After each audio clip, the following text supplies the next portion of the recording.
அந்த 108 ஆம்புலன்ஸ் ஊழியர்களுக்கு பாதுகாப்பு இல்லாத தன்மை என்று அவர்கள் உணர்கிறார்கள். அந்த கூட்டத்தில் குறிப்பாக கடந்த 3-4 நாட்களுக்கு முன்னால் துறையூரில் எதிர்க்கட்சித் தலைவர் எடப்பாடி பழனிசாமி பேசுகிற கூட்டத்திற்கு வந்தவர்கள் தான் ஒருத்தர் வந்து இங்கே இருக்கிறவருக்கு மூச்சு திணறல் ஏற்பட்டிருக்கு 108 வாங்கன்னு ஃபோன் பண்ணுறாங்க.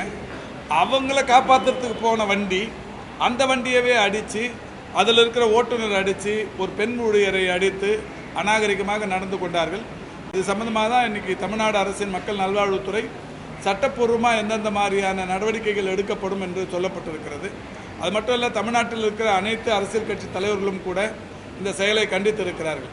ஒரு ஜனாதிபதி வாகனத்திற்கு பிரதமர் போன்ற விவிஐபி வாகனங்களுக்கு எந்த அளவுக்கு முக்கியத்துவம் மரியாதை தர வேண்டுமோ அதே அளவுக்கான முக்கியத்துவமும் மரியாதையும் ஆம்புலன்ஸ் 108க்கு தரணும். இது வந்து மனிதாபிமானம் மட்டும் இல்லை, ரொம்ப மிக மிக முக்கியமான ஒன்று. மேலை நாடுகள்லையும் ஐரோப்பிய நாடுகளில் பார்த்தீங்கன்னா 10 வழி 12 வழி பாதை இருக்கும். நடுவில் ஒரு பாதை மட்டும் இந்த ஆம்புலன்ஸ் போகிறதுக்கு மட்டுமே வச்சுருப்பாங்க. எமர்ஜென்சி வெஹிக்கிள்ஸ் போகிறதுக்குன்னே ஒரு நடுவழியில் ஒரு பாதை இருக்கும். இது வந்து எல்லா நாடுகள்லையுமே இருக்கிறது. இப்போ இங்கே இருக்கிற இந்த 4 வழி பாதை 2 வழி பாதையில் மொத்தமாக இவங்க அடைச்சி நின்றுட்டு சரியாக அந்த பீக் ஹவர்ஸில் நின்றுட்டு ஆம்புலன்ஸ் போகிறப்ப ஆம்புலன்ஸ் எங்கள் வழியில் வந்ததுன்னு சொல்லி அதை தாக்குறதுங்கிறது மனிதநேயமற்ற செயல். இது தொடர்ச்சியாக எல்லாருமே இப்போது தமிழ்நாட்டில் கண்டித்து கொண்டிருக்கிறார். பிளே ஸ்டோர் மற்றும் ஆப் ஸ்டோரில் இருந்து பாலிமர் செயலியை QR கோடு மூலம் பதிவிறக்கம் செய்யுங்கள். செய்திகளை உடனுக்குடன் பெறுங்கள்.